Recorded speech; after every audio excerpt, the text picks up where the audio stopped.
আচ্ছা, অঙ্কটা হলো উদাহরণ ১, নবম দশম শ্রেণীর প্রথম অধ্যায় ও উদাহরণ ১, পেজ নাম্বার 46।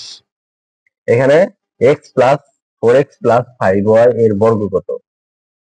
এইটা ডাকটা হলো এর বর্গ কত, মানে আমি যদি বলি 5 এর বর্গ কত, তাহলে কি করতে হবে? 5 × 5 সমান 25। এটা হলো অ্যান্সার হবে। 5 এর বর্গ কত, মানে 5 এর উপর স্কয়ার। স্কয়ার মানে 5 × 5। দুই ভাবে মিন করা যায়, একটা হলো স্কয়ার আর 5 ওই সংখ্যার ওই সংখ্যা দ্বারাই গুণ। এটাই হলো এটার বর্গ কত, এইটা হলো চাইছে অঙ্কে। তাহলে এইটা চাওয়াতে এই সংখ্যাটার সমাধান যদি করি, তাহলে 4x+5y এর বর্গ কত, মানে এর বর্গটা হলো ইন্টু 4x+5y ইন্টু 4x+5y, এটার বর্গটা হলো এইটা। এটাকে গুণ করলে কত আসে?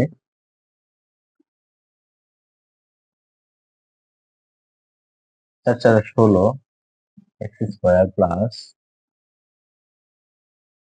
4 × 20 xy plus 4 × 20 xy plus 5 × 25 y²। 20xy দুইবার, তাহলে 16x² plus 40xy plus 25y²। এটা হলো অ্যান্সার। আর এটা যদি আমি সূত্রের মাধ্যমে করি, তাহলে হবে 4 সূত্রের মাধ্যমে 4x+5y তার হোল স্কয়ার। এটাই হলো এটার বর্গ। যে 4x সমান 5y তার হোল স্কয়ার সমান কত আসে? এই সংখ্যাটা যদি আমি বি ধরে নিই, এ ধরি, আর এটা যদি আমি বি ধরি, তাহলে এটা সমান এ ধরলাম। এখানে যদি xy আছে তাহলে এ বি ধরতে কোনো সমস্যা নাই, এটাতে আমি বি ধরলাম। সূত্রে ফেলাইলে শর্টকাটে সহজ হবে। বড় বড় অঙ্ক করতে গেলে সূত্রে নিয়ে আসতে হবে, তখন এই সরাসরি গুণটা করতে অনেক বড় হয়ে যাবে। তাহলে এটাতে আমি এ ধরলাম আর এটাতে বি ধরলাম, তাহলে কি হবে? এটা সমান এ প্লাস বি তার হোল স্কয়ার। তাহলে এইটা পুরাটা হলো একটা সূত্র হয়ে গেল, যে 1 নাম্বার সূত্র, একদম 1 নাম্বার সূত্র। তাহলে এইটা থাকলে এই পাশে বাম পাশে যদি এটা থাকে, আমি ডান পাশে কি লিখতে পারি? a² + 2ab a² + 2ab plus b²। তাহলে এখানে কিন্তু লিখতে হবে লেট বা ধরি বা মনে করি, এটাই লিখি 4x প্লাস 4x সমান a, 5y সমান b। তাহলে কি হবে?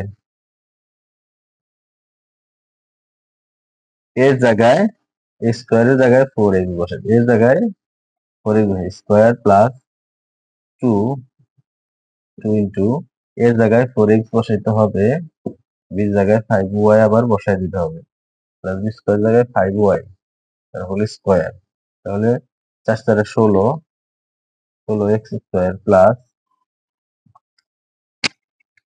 2 × 2 = 4, 4 × 2 = 8 আর 5 × 40 xy থাকলো প্লাস 25 y²। এটা অ্যান্সার। আর এটা এরকম না ধরেও অঙ্কটা করা যায়। না ধরে কিভাবে করব? না ধরে যদি করি, 4x + 5y এর বর্গ হলো স্কয়ার, এর বর্গ করলে কত আসে? এটা যদি আমি মনে মনে ধরি, তাহলে 4x² প্লাস 2, এইটাতে আমি মনে মনে ধরছি 2 4x a, এটাতে আমি মনে মনে b ধরলাম, তাহলে 5y b প্লাস 5y মনে মনে b ধরছি তার b²। সরাসরি হয়ে গেল। তাহলে 16x plus 4 × 2 = 8, 5 × 40 xy plus 25y²। এটা অ্যান্সার। 3 ভাবে যে কোনো এক ভাবে করলেই অঙ্কটা হবে।